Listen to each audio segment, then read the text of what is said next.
முக்கிய செய்திகள். காக்கிநாடா அருகே கரையை கடந்தது மோந்தா புயல். ஆந்திரா, ஒடிசா மாநிலங்களில் கடும் பாதிப்பு. தமிழ்நாட்டிலும் வாக்காளர் பட்டியல் சிறப்பு திருத்தம். அனைத்து கட்சி பிரதிநிதிகளுடன் தேர்தல் ஆணையம் இன்று ஆலோசனை. பாஜக ஆளும் மாநிலங்களில் சிறப்பு திருத்தம் மேற்கொள்ளப்படாதது ஏன்? தேர்தல் ஆணையத்திற்கு திரிணாமுல் காங்கிரஸ் கேள்வி. சம்பா பயிரிடும் விவசாயிகளுக்கு உரம் வழங்க நடவடிக்கை. தட்டுப்பாடின்றி கிடைப்பதை உறுதி செய்யுமாறு நட்டாவுக்கு ஸ்டாலின் கடிதம். நூற்றாண்டின் சக்தி வாய்ந்த சூறாவளி மெலிசா ஜமைக்காவில் கரையை கடந்தது. 15 லட்சம் பேர் உணவு, மின்சாரம், வீடின்றி தவிப்பு.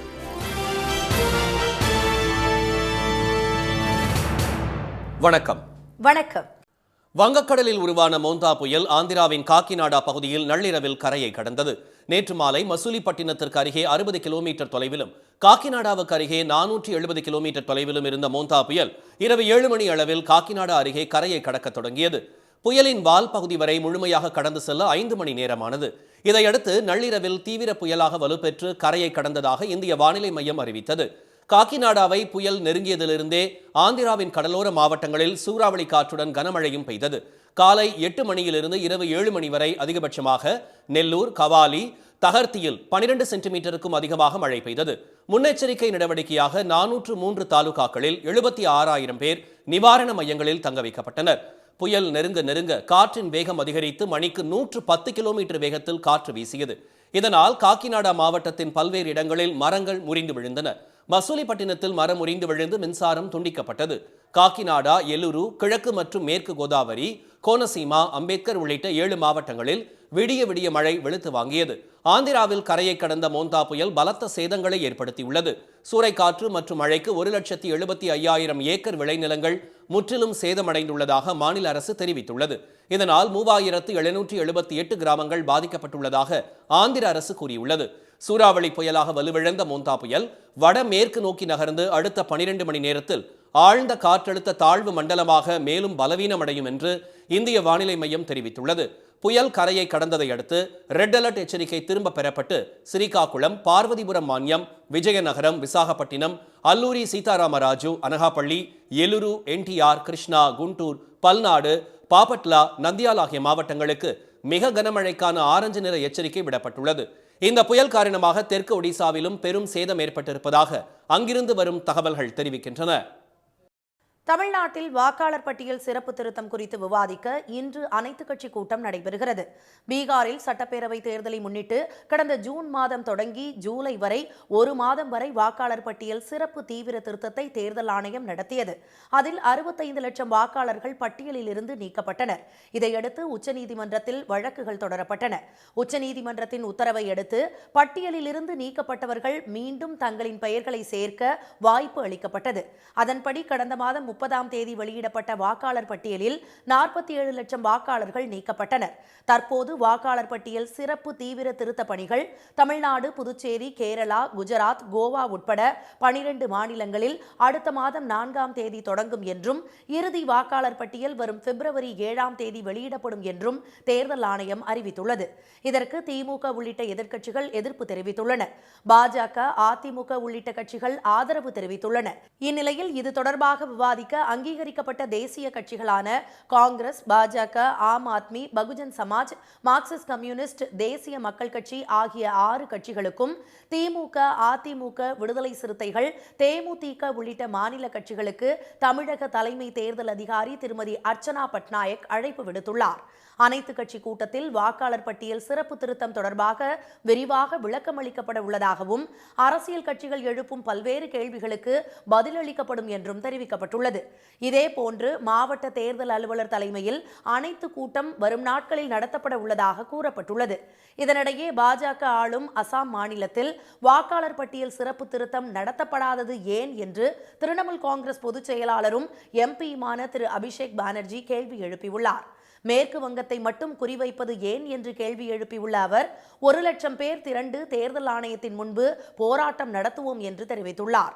டெல்லியிலும் போராட்டம் நடைபெறும் என்று தெரிவித்துள்ள திரு அபிஷேக் பானர்ஜி, தகுதியுடைய ஒரு வாக்காளரின் பெயர் நீக்கப்பட்டாலும் அதன் பிறகு மேற்கு வங்கத்தின் சக்தி என்ன என்பதை டெல்லி உணரும் என்று கூறியுள்ளார். பீகார் இளைஞர்களின் கனவு மற்றும் ஆசையை பாஜக கூட்டணி அரசு அழித்து விட்டதாக எதிர்க்கட்சித் தலைவர் திரு ராகுல் காந்தி குற்றம் சாட்டியுள்ளார். பீகாரில் அடுத்த மாதம் 6 மற்றும் 11ஆம் தேதிகளில் 2 கட்டங்களாக தேர்தல் நடைபெறுகிறது. இந்த தேர்தலில் பாஜக தலைமையிலான தேசிய ஜனநாயக கூட்டணி மற்றும் காங்கிரஸ், ராஷ்டிரிய ஜனதா தளம் கட்சிகள் இணைந்த மகா கூட்டணிக்கும் இடையே போட்டி நிலவுகிறது. மூன்றாவதாக திரு பிரசாந்த் கிஷோரின் ஜன்சராஜ் கட்சியும் களத்தில் உள்ளது. முதலமைச்சர் வேட்பாளராக திரு தேஜஸ்வி யாதவை அறிவித்த மகா கூட்டணி தேர்தல் அறிக்கையை நேற்று வெளியிட்டது. குடும்பத்தில் ஒருவருக்கு அரசு வேலை, பெண்களுக்கு மாதம் 2500 ரூபாய், 200 யூனிட் மின்சாரம் இலவசம், மகளிர் சுய உதவி குழு கடன்களுக்கான வட்டி தள்ளுபடி, கள் மீதான தடை நீக்கப்படும் ஆகிய அம்சங்கள் அதில் இடம்பெற்றுள்ளன. மேலும் ஐடி பூங்காக்கள், சிறப்பு பொருளாதார மண்டலங்கள், பால் சார்ந்த தொழில்கள் மற்றும் விவசாயம் சார்ந்த தொழில்கள் அமைக்கப்படும் என்பன உள்ளிட்ட வாக்குறுதிகள் அளிக்கப்பட்டுள்ளன. தேசிய ஜனநாயக கூட்டணியின் தேர்தல் அறிக்கை நாளை வெளியிடப்படுகிறது. இந்நிலையில் பீகார் இளைஞர்களின் கனவு மற்றும் ஆசையை பாஜக கூட்டணி அரசு அழித்துவிட்டதாக திரு ராகுல் காந்தி குற்றம் சாட்டியுள்ளார். பீகாரில் இளைஞர்களுடன் உரையாடிய வீடியோவை இணைத்து எக்ஸ் தளத்தில் பதிவிட்டுள்ளவர், சில நாட்களுக்கு முன்பு கல்வி, சுகாதாரம், வேலைவாய்ப்பு குறித்து இளைஞர்களுடன் உரையாடியதாக தெரிவித்துள்ளார். அவர்களின் அவல நிலைக்கு ஒரே காரணம் தேசிய ஜனநாயக கூட்டணி ஆட்சிதான் என்று திரு ராகுல் காந்தி குற்றம் சாட்டியுள்ளார். மாநிலத்தை ஆளும் அரசு தங்களை படுகுழியில் தள்ளிவிட்டதை இளைஞர்கள் அறிவார்கள் என்று குறிப்பிட்டுள்ளவர், 9 முதல் 10ஆம் வகுப்புக்குள் மாணவர்கள் இடைநிற்றலில் 29 மாநிலங்களில் பீகார் 27வது இடத்தில் உள்ளதாக தெரிவித்துள்ளார். 11 மற்றும் 12ஆம் வகுப்பு மாணவர் சேர்க்கையில் 28வது இடத்திலும், பெண் கல்வியில் 28வது இடத்திலும் உள்ளதாக திரு ராகுல் காந்தி சுட்டிக்காட்டியுள்ளார். தொழில் மற்றும் உற்பத்தி துறையில் 23வது இடத்திலும், குழந்தை இறப்பு விகிதத்தில் 27வது இடத்திலும், தனிநபர் வருமானத்தில் 25வது இடத்திலும் உள்ளதாக கூறியுள்ளவர், பாஜக தலைமையிலான அரசு பீகாரை முன்னேற்றத்திலிருந்து எவ்வளவு தூரம் பின்வாங்க வைத்துள்ளது என்பதை காட்டும் ஒரு பின்புற கண்ணாடி இது என்று தெரிவித்துள்ளார். பீகார் இளைஞர்கள் நம்ப முடியாத அளவுக்கு நம்பிக்கைக்குரியவர்கள் என்றும் புத்திசாலிகள் என்றும் பாராட்டியுள்ள திரு ராகுல் காந்தி, மாற்றத்திற்கான நேரம் இது, நீதிக்கான மகா கூட்டணியின் வெற்றியை உறுதிப்படுத்த வேண்டிய நேரம் இது என்று கூறியுள்ளார். தமிழ்நாட்டில் சம்பா பயிரிடும் விவசாயிகளின் உர தேவையை பூர்த்தி செய்யும் வகையில் உடனடி நடவடிக்கை எடுக்குமாறு மத்திய அரசை முதலமைச்சர் திரு மு க ஸ்டாலின் வலியுறுத்தியுள்ளார். இது தொடர்பாக மத்திய ரசாயனம் மற்றும் உரங்கள் துறை அமைச்சர் திரு ஜே.பி. நட்டாவுக்கு கடிதம் எழுதியுள்ள அவர், தமிழ்நாட்டில் பருவமழை காரணமாக நீர்த்தேக்கங்கள் நிரம்பியுள்ளதால் சம்பா பருவத்தில் அதிகபட்ச நெல் சாகுபடி செய்திட விவசாயிகள் ஆர்வம் காட்டி வருவதாக சுட்டிக்காட்டியுள்ளார். இதனால் நவம்பர் மாதத்தில் யூரியா உள்ளிட்ட உரங்களின் தேவை அதிகரிக்கும் என்று சுட்டிக்காட்டியுள்ள திரு ஸ்டாலின், இதனால் தமிழ்நாடு விவசாயிகளுக்கு தேவையான urea, DAP, MOP, NPK complex உரங்களை உரிய நேரத்தில் வழங்குவதை உறுதி செய்ய வேண்டும் என வலியுறுத்தியுள்ளார். குறுவை சாகுபடி காலத்தில் போதுமான உரங்கள் கிடைப்பதை உறுதி செய்தது போல இந்த சம்பா பருவத்திலும் தட்டுப்பாடின்றி உரங்கள் கிடைப்பதை மத்திய அரசு உறுதி செய்ய வேண்டும் என்றும் திரு ஸ்டாலின் கேட்டுக் கொண்டுள்ளார். தமிழகத்திற்கு 6.94 லட்சம் மெட்ரிக் டன் யூரியா, 1.93 லட்சம் டிஏபி, 1.88 லட்சம் டன் எம்ஓபி மற்றும் 5.15 லட்சம் மெட்ரிக் டன் என்பிகே காம்ப்ளெக்ஸ் உரங்கள் தேவை என அந்த கடிதத்தில் முதலமைச்சர் சுட்டிக்காட்டியுள்ளார். இந்த நூற்றாண்டின் மிகவும் சக்தி வாய்ந்த சூறாவளியாக கருதப்படும் மெலிசா ஜமைக்காவில் கரையை கடந்து பெரும் சேதத்தை ஏற்படுத்தியுள்ளது. கரிபியன் பிராந்தியத்தில் உருவான மெலிசா சூறாவளி மிகவும் தீவிரமடைந்து அரிய வகை 5வது வகை புயலாக வலுப்பெற்றது. மணிக்கு 292 கிலோமீட்டர் வேகத்தில் காற்று வீசக்கூடும் என்ற அதிபயங்கர மெலிசா சூறாவளி 174 ஆண்டுகளில் ஜமைக்காவை தாக்கிய மிகப்பெரிய சூறாவளியாகும். மெலிசா சூறாவளியின் மையத்திற்குள் அமெரிக்க விமானப்படையின் ஹரிகேன் ஹண்டர்ஸ் நுழைந்து படமாக்கியுள்ளனர். ஸ்டேடியம் எஃபெக்ட் எனப்படும் அரிய வானிலை நிகழ்வை தேசிய புயல் எச்சரிக்கை மையத்திற்கு முக்கியமான தரவுகளை சேகரிப்பதற்காக இந்த பணியில் அவர்கள் ஈடுபட்டனர். மெலிசா சூறாவளி காரணமாக கடல் அலைகள் 13 அடி வரை உயரக்கூடும் என எச்சரிக்கப்பட்டது. 40 முதல் 76 சென்டிமீட்டர் வரை மழை பெய்யக்கூடும் என்றும், சாலைகளில் பல அடி உயரத்திற்கு தண்ணீர் தேங்க வாய்ப்புள்ளதாகவும், நிலச்சரிவு ஏற்பட வாய்ப்புள்ளதாகவும் தேசிய பேரிடர் மீட்பு நிலையம் எச்சரித்திருந்தது. இதையடுத்து சுமார் 6 லட்சத்துக்கும் மேற்பட்ட மக்கள் பாதுகாப்பான இடங்களில் தங்க வைக்கப்பட்டனர். 5வது வகை புயலை எதிர்கொள்ளும் அளவுக்கு ஜமைக்காவில் கட்டமைப்புகள் இல்லை என்று தெரிவித்த பிரதமர் ஆண்ட்ரூ ஹால்னஸ், இந்த பாதிப்பில் இருந்து எப்படி மீண்டு வருவோம் என்பது தெரியவில்லை என்று கூறினார். இந்நிலையில் தென்மேற்கு ஜமைக்காவின் நியூ ஹோப் பகுதியில் மெலிசா நேற்றிரவு கரையை கடந்தது. அப்போது சிங்கம் கர்ஜிப்பதை போன்ற சத்தத்துடன் வீசிய பலத்த காற்றில் மரங்கள், மின்கம்பங்கள் சாய்ந்தன. வீடுகளின் கூரைகள் பெயர் தெரியப்பட்டன. சாலைகள் எங்கும் தண்ணீர் பெருக்கெடுத்து ஓடியது. மெலிசா புயல் புரட்டி போட்டதில் எலிசபெத் நகரம் தண்ணீரில் தத்தளிப்பதாக அமைச்சர் டெஸ்மன் மெக்கன்சி தெரிவித்துள்ளார். மின்சாரம், தொலைத்தொடர்பு சேவைகள் துண்டிக்கப்பட்டுள்ளதாகவும் அவர் கூறியுள்ளார். இதனால் 15 லட்சம் மக்கள் பாதிக்கப்பட்டுள்ளதாக அதிகாரிகள் தெரிவித்துள்ளனர். ஜமைக்காவை தொடர்ந்து 4வது வகை புயலாக வலுவிழந்த மெலிசா 230 கிலோமீட்டர் வேகத்தில் கியூபாவின் 2வது பெரிய நகரமான சாண்டியாகோவை தாக்கியது. அந்நாட்டில் முன்னெச்சரிக்கை நடவடிக்கையாக 5 லட்சம் பேர் பாதுகாப்பான இடங்களில் தங்க வைக்கப்பட்டனர். கியூபாவை தொடர்ந்து ஹைதி, டொமினிக்கன் குடியரசு நாடுகளை தாக்கும் என எச்சரிக்கப்பட்டுள்ளதால் அந்த நாடுகளில் முன்னெச்சரிக்கை நடவடிக்கைகள் தீவிரப்படுத்தப்பட்டுள்ளது. உத்தரப்பிரதேசத்தில் கடந்த ஆண்டு திறக்கப்பட்ட 9 விமான நிலையங்களில் பயணிகள் எண்ணிக்கை குறைவு காரணமாக 7 விமான நிலையங்கள் தற்காலிகமாக மூடப்பட்டுள்ளன. நாட்டின் மிகப்பெரிய மாநிலங்களில் ஒன்றான உத்தரப்பிரதேசத்தில் பாஜக ஆட்சியில் அசாம்கர், அலிகர், மொராதாபாத், ஸ்ரவாஸ்டி உள்ளிட்ட 9 நகரங்களில் விமான நிலையங்கள் திறக்கப்பட்டன. இவற்றில் சில விமான நிலையங்களை பிரதமர் திரு மோடி திறந்து வைத்தார். பல கோடி செலவில் மிகவும் ஆரவாரமாக திறக்கப்பட்ட இந்த விமான நிலையங்கள் தற்போது மூடுவிழா கண்டுள்ளன. ரயில் நிலையம் கூட இல்லாத ஸ்ரவாஸ்டியில் விமான நிலையம் திறக்கப்பட்டதாக பாஜகவினர் தம்பட்டம் அடித்துக் கொண்டனர். ஆனால் இந்த விமான நிலையங்கள் மிக அருகே கட்டப்பட்டன. குறைந்த தூரத்திற்கு அதிக கட்டணம் செலுத்தி பயணிக்க விரும்பாத மக்கள் மாற்று போக்குவரத்தை தேர்வு செய்ய விமான நிலையங்களில் பயணிகளின் வருகை வெகுவாக குறைந்தது. நிர்வாக செலவினங்களுக்கே வசூல் போதாத நிலையில் சித்திரகூட் உள்ளிட்ட 7 விமான நிலையங்கள் ஒன்றன் பின் ஒன்றாக மூடப்பட்டன. இது ஒரு புறம் இருக்க, உத்தரப்பிரதேச மாநிலம் நொய்டாவில் விமான நிலைய விரிவாக்க பணிக்காக 14 கிராமங்களில் நிலங்கள் கையகப்படுத்தப்படுவதால் 16,000 குடும்பங்களை வேறு இடத்தில் குடியமர்த்தும் நிலை உருவாகியுள்ளது. மத்திய அரசு ஊழியர்களுக்கான 8வது ஊதிய குழுவின் பரிந்துரை விதிகளுக்கு மத்திய அமைச்சரவை ஒப்புதல் அளித்துள்ளது. மத்திய அரசு ஊழியர்களின் ஊதியம் மற்றும் பிற சலுகைகளில் மாற்றங்களை ஆராய்ந்து பரிந்துரைக்க 8வது மத்திய ஊதிய குழு அமைக்கப்படும் என்று மத்திய அரசு இந்த ஆண்டு ஜனவரி மாதம் அறிவித்தது. அதன்படி 8வது ஊதிய குழு உறுப்பினர்கள் நியமனத்திற்கு பிரதமர் திரு மோடி தலைமையில் நடைபெற்ற மத்திய அமைச்சரவை நேற்று ஒப்புதல் அளித்தது. இந்த குழு நியமன தேதியிலிருந்து 18 மாதங்களுக்குள் பரிந்துரைகளை வழங்கும் என தெரிவிக்கப்பட்டது. இந்த குழுவுக்கு உச்சநீதிமன்ற முன்னாள் நீதிபதி திரு ரஞ்சனா பிரகாஷ் தேசாய் தலைவராக நியமிக்கப்பட்டுள்ளார். பெங்களூரு ஐஐஎம் பேராசிரியர் திரு புலக் கோஷ் பகுதி நேர உறுப்பினராகவும் பெட்ரோலியத்துறை செயலாளர் திரு பங்கஜ் ஜெயின் உறுப்பினர் செயலாளராக நியமிக்கப்பட்டுள்ளார். நாட்டின் பொருளாதார நிலைமைகள், நிதியின் தேவை, வளர்ச்சி செலவுகள் மற்றும் நலத்திட்டங்களுக்கு போதுமான நிதி கிடைப்பதை உறுதி செய்வதற்கான தேவை, பங்களிப்பு இல்லாத ஓய்வூதிய திட்டங்களின் செலவு குறித்து ஊதிய குழு ஆராயும். மேலும் மாநில நிதி நிலைமையில் குழுவின் பரிந்துரைகளின் தாக்கம், மத்திய பொதுத்துறை நிறுவனங்கள் மற்றும் தனியார் துறை ஊழியர்களின் தற்போதைய ஊதிய அமைப்பு, சலுகைகள் ஆகிய காரணிகளை கருத்தில் கொண்டு 8வது ஊதிய குழு தனது பரிந்துரைகளை அளிக்கும். ஊதிய குழுவின் பரிந்துரைகள் வரும் ஜனவரி மாதம் முதல் அமலாக்கத்திற்கு வரும் என எதிர்பார்க்கப்படுகிறது. இதன் மூலம் 50 லட்சம் மத்திய அரசு ஊழியர்கள் மற்றும் 69 லட்சம் ஓய்வூதியதாரர்கள் பயனடைவார்கள். திருவள்ளூர் மாவட்டத்தில் கொட்டி தீர்த்த கனமழையில் 500க்கும் மேற்பட்ட குடியிருப்புகளை தண்ணீர் சூழ்ந்து மக்களின் இயல்பு வாழ்க்கை பாதிக்கப்பட்டுள்ளது. மோந்தா புயல் எச்சரிக்கை காரணமாக அதி கனமழை எச்சரிக்கை விடப்பட்ட திருவள்ளூர் மாவட்டத்தில் மழை வெளுத்து வாங்கியது. அம்மாவட்டத்தில் பொன்னேரி சுற்று வட்டாரத்தில் பெய்த மழையால் தாழ்வான பகுதியான அத்திப்பட்டு, புதுநகர் பள்ளத்தில் 500க்கும் மேற்பட்ட குடியிருப்புகளை தண்ணீர் சூழ்ந்துள்ளது. வீடுகளுக்குள் புகுந்த மழை நீரால் வீட்டு உபயோகப் பொருட்கள் அனைத்தும் நாசமாயின. முழங்கால் அளவு தண்ணீரில் நின்றபடியே சமைத்து சாப்பிட்டு தூங்குவதற்கு வேறு இடத்திற்கு செல்வதாக அவர்கள் தெரிவித்துள்ளனர்.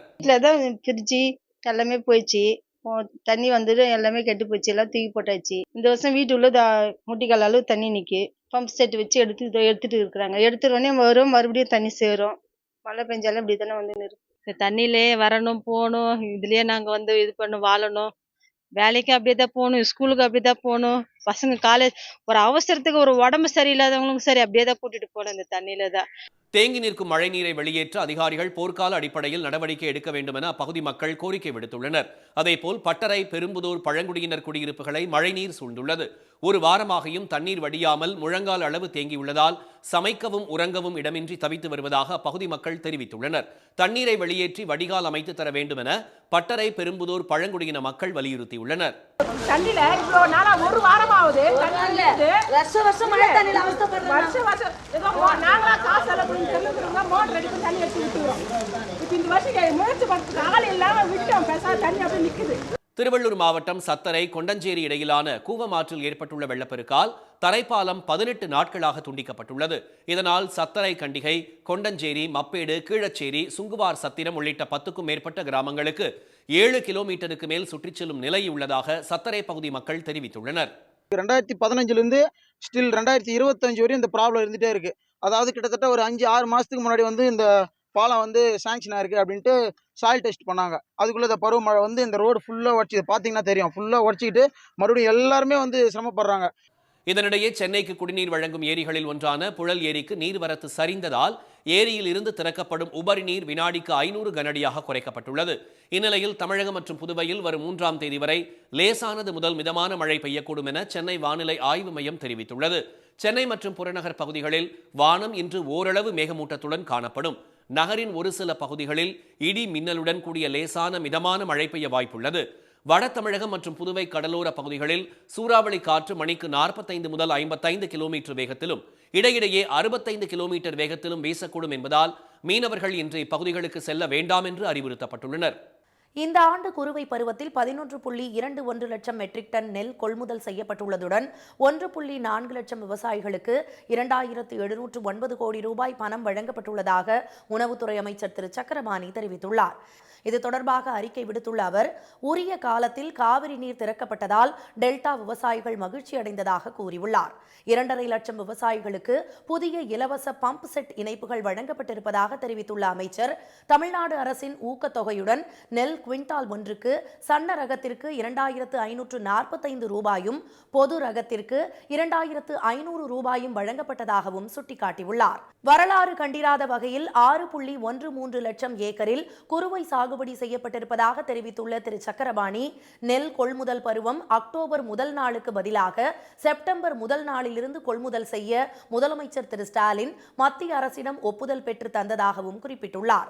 கடந்த 4 ஆண்டுகளாக நெற்பயிர்கள் மழையில் நனையாமல் காக்க முதலமைச்சர் பல்வேறு நடவடிக்கைகள் எடுத்ததாகவும் திரு சக்கரபாணி தெரிவித்துள்ளார். தமிழகத்தின் வேளாண் வளர்ச்சி 5.66% இருப்பதாகவும் குறிப்பிட்டுள்ள உணவுத்துறை அமைச்சர், நெல் சேமித்திட ஏதுவாக 4.03 லட்சம் மெட்ரிக் டன் கொள்ளளவில் மேற்கூரையிட்ட சேமிப்பு தளங்கள் புதிதாக கட்டப்பட்டு பயன்பாட்டில் உள்ளதாகவும் கூறியுள்ளார். 10 ஆண்டுகால அதிமுக ஆட்சியில் நெல் கொள்முதல் செய்யப்பட்டதை விட இந்த 54 மாதங்களில் திமுக ஆட்சியில் 16 லட்சம் டன் நெல் அதிக கொள்முதல் செய்யப்பட்டுள்ளதாகவும் திரு சக்கரபாணி தெரிவித்துள்ளார். 2020-2021 குறுவை பருவம் முழுமைக்கும் சேர்த்தே 5.74 லட்சம் மெட்ரிக் டன் நெல் கொள்முதல் செய்யப்பட்ட நிலையில் தற்போது இந்த குறுவை பருவத்தில் 58 நாட்களில் மட்டும் 11.21 லட்சம் டன் நெல் கொள்முதல் செய்யப்பட்டுள்ளதாகவும் அமைச்சர் சுட்டிக்காட்டியுள்ளார். நாளொன்றுக்கு 30,000 மெட்ரிக் டன்னுக்கு மேல் நெல் கொள்முதல் செய்வதையும், டெல்டா மாவட்டங்களிலிருந்து ரயில் வேகன்கள் மற்றும் லாரிகள் மூலமாக அதை மற்ற மாவட்டங்களுக்கு நகர்வு செய்யப்பட்டு வருவதையும் அறிந்து கொள்ளாமல் சில அரசியல் கட்சி தலைவர்கள் புழுதி வாரி தூற்றுவதாகவும் திரு சக்கரபாணி கண்டனம் தெரிவித்துள்ளார்.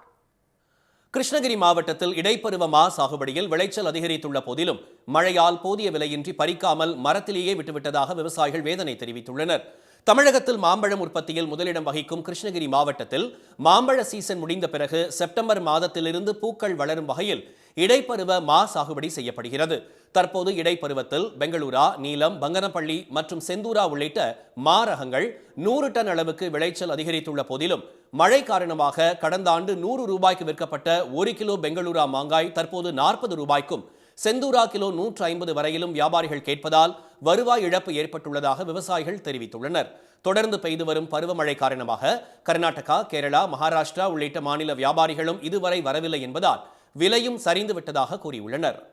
எங்கள் ஏரியாவில் ஒரு 100லேருந்து 200 டன் மா விவசாயம் செஞ்சுருக்கிறோம். குத்தகைக்கு மாங்காய் விவசாயம் தோட்டம் குத்தகைக்கு எடுத்து நிறைய பேர் செஞ்சுருக்குறோம். எங்கள் ஏரியாவில் ஃபுல்லாக இருக்குது. ஆனால் ரேட்டு தான் ரொம்ப சீப்பாக கேட்குறாங்க. நாங்கள் அறுவடை பண்ணல, நிறுத்திட்டு இருக்கிறோம். மா மதிப்பு கூட்டு பொருட்கள் தயாரிக்க பயிற்சியுடன் கூடிய ஏற்றுமதிக்கான வாய்ப்பை அரசு ஏற்படுத்தினால் சீசன் மட்டுமின்றி இடைப்பருவத்தில் மா சாகுபடி விவசாயிகளுக்கு பயனுள்ளதாக இருக்கும் என அவர்கள் தெரிவித்துள்ளனர். இந்தியா ஆஸ்திரேலியா இடையேயான முதலாவது T20 கிரிக்கெட் போட்டி கான்பெராவில் இன்று நடைபெறுகிறது. ஆஸ்திரேலியாவில் சுற்றுப்பயணம் மேற்கொண்டுள்ள இந்திய கிரிக்கெட் அணி 3 போட்டிகள் கொண்ட ஒருநாள் மற்றும் 5 போட்டிகள் கொண்ட T20 தொடர்களில் பங்கேற்று விளையாடி வருகிறது. இதில் முதலில் நடைபெற்ற ஒருநாள் தொடரை ஆஸ்திரேலிய அணி 2-1 என்ற கணக்கில் கைப்பற்றிவிட்டது. இந்நிலையில் 5 போட்டிகள் கொண்ட T20 தொடரின் முதலாவது ஆட்டம் இந்திய நேரப்படி இன்று பிற்பகல் 1:45 மணிக்கு தொடங்குகிறது. இப்போட்டிக்காக சூரியகுமார் யாதவ் தலைமையில் இந்திய வீரர்கள் தீவிர பயிற்சி மேற்கொண்டு ஆயத்தமாகி வருகின்றனர். கடைசி ஒருநாள் போட்டியில் இந்திய அணி ஆறுதல் வெற்றி பெற்றாலும் தொடரை இழந்த தோல்விக்கு பதிலடி கொடுக்க இந்திய வீரர்கள் முனைப்புடன் காத்திருக்கின்றனர். அதே நேரத்தில் சொந்த மண்ணில் வெற்றியை தக்க வைக்க ஆஸ்திரேலிய வீரர்களும் வரிந்து கட்டுவார்கள் என்பதால் இத்தொடர் ரசிகர்கள் மத்தியில் எதிர்பார்ப்பை ஏற்படுத்தியுள்ளது. மீண்டும் முக்கிய செய்திகள். வங்கக்கடலில் உருவான மோந்தா புயல் ஆந்திராவின் காக்கிநாடா பகுதியில் நள்ளிரவில் கரையை கடந்தது. தமிழ்நாட்டில் வாக்காளர் பட்டியல் சிறப்பு திருத்தம் குறித்து விவாதிக்க இன்று அனைத்து கட்சி கூட்டம் நடைபெறுகிறது. தமிழ்நாட்டில் சம்பா பயிரிடும் விவசாயிகளின் உர தேவையை பூர்த்தி செய்யும் வகையில் உடனடி நடவடிக்கை எடுக்குமாறு மத்திய அரசை முதலமைச்சர் மு.க.ஸ்டாலின் வலியுறுத்தியுள்ளார். இத்துடன் இந்த செய்திகள் நிறைவடைந்தது. மீண்டும் சன் டிவியில் செய்திகள் மாலை 6 மணிக்கு. செய்திகளை உடனுக்குடன் தெரிந்து கொள்ள QR கோடை ஸ்கேன் செய்து சன் நியூஸ் வாட்ஸ்அப் சேனலில் இணைந்திருங்கள். வணக்கம். வணக்கம்.